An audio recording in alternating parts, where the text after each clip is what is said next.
जय Hind. Life times के digital platform पर आप सभी का स्वागत है और मैं हूं आपके साथ स्वाति आर्य। चीन और ताइवान के बीच तनाव अब अपने चरम पर पहुंच चुका है। 29 दिसंबर 2025 को चीन ने ताइवान की घेराबंदी करते हुए एक विशाल सैन्य अभ्यास शुरू किया है, जिसे जस्टिस मिशन 2025 नाम दिया गया है। यह केवल एक ड्रिल नहीं है, बल्कि ताइवान और उसे समर्थन देने वाले देशों जैसे कि अमेरिका और जापान के लिए एक स्पष्ट युद्ध की चेतावनी है।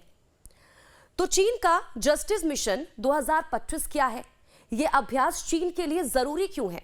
चीन ने इसे लेकर क्या बोला है? ड्रैगन की योजना क्या है? अमेरिका भी इस विवाद में कैसे शामिल है? चीन की रणनीति आने वाले दिनों में क्या होने वाली है? ताइवान और चीन का यह विवाद क्या है और कब से चला आ रहा है? आज इन सब पर विस्तार से बात करेंगे।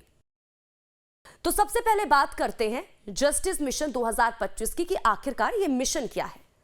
तो देखिए, चीन की पीपल्स लिबरेशन आर्मी यानी कि पीएलए के ईस्टर्न थिएटर कमांड ने ताइवान के चारों ओर एक बड़े युद्धाभ्यास की शुरुआत की है और यह अभ्यास ताइवान, जलडमरू मध्य और द्वीप के उत्तर, दक्षिण पश्चिम और पूर्व में फैले 5 विशेष जोन में किया जा रहा है।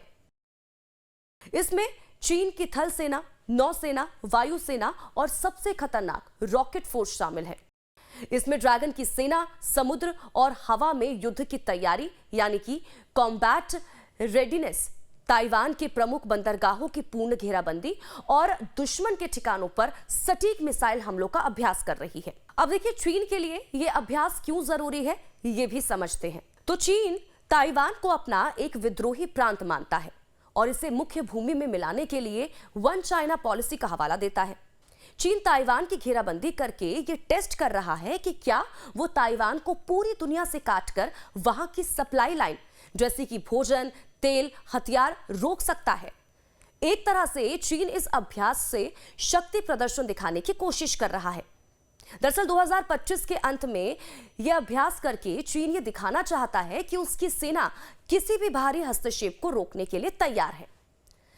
तो वहीं चीन इस अभ्यास से ताइवान पर मनोवैज्ञानिक दबाव भी बनाना चाहता है। इस अभ्यास का मकसद ताइवान की सरकार और वहां के लोगों में डर पैदा करना है ताकि वो स्वतंत्रता की बात छोड़ दें। अब देखिए, ड्रैगन की योजना और चीन के आधिकारिक बयान पर भी अब बात कर लेते हैं, क्योंकि इसको लेकर भी लगातार सवाल उठाए जा रहे हैं। तो देखिए, चीन के सैन्य प्रवक्ता सीनियर कर्नल शी यी ने इस मिशन को लेकर बहुत सख्त लहजे में बात की है। इसे लेकर उन्होंने बयान दिया और कहा कि यह अभ्यास ताइवान स्वतंत्रता चाहने वाले अलगाववादी ताकतों और बाहरी हस्तक्षेप करने वाली शक्तियों के लिए कड़ी चेतावनी है।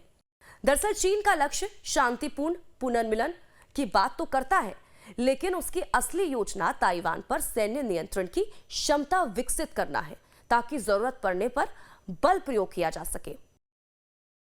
अब देखिए, इस विवाद में अमेरिका और जापान कैसे शामिल हैं, यानी जो तनाव की असली जड़ है उस पर भी अब बात करते हैं। देखिए, हालिया तनाव के पीछे 2 मुख्य कारण हैं जिन्होंने चीन को भड़का दिया है। पहला, अमेरिका की सबसे बड़ी हथियार डील।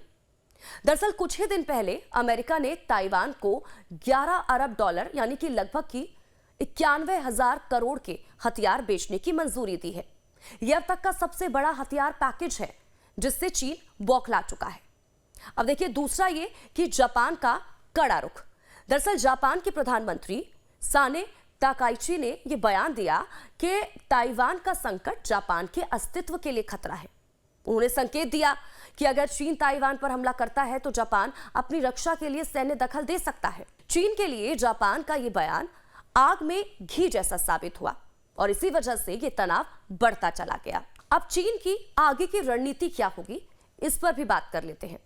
देखिए, चीन अब ग्रे जोन युद्ध नीति यानी कि ग्रे जोन वॉरफेयर पर काम कर रहा है। नियमित घेराबंदी करके चीन अब अक्सर ऐसे अभ्यास करेगा ताकि ताइवान की सेना जो है वो थक जाए और दुनिया को इसकी आदत पड़ जाए। चीन ने पहले ही 20 अमेरिकी रक्षा कंपनियों पर प्रतिबंध लगा दिए हैं।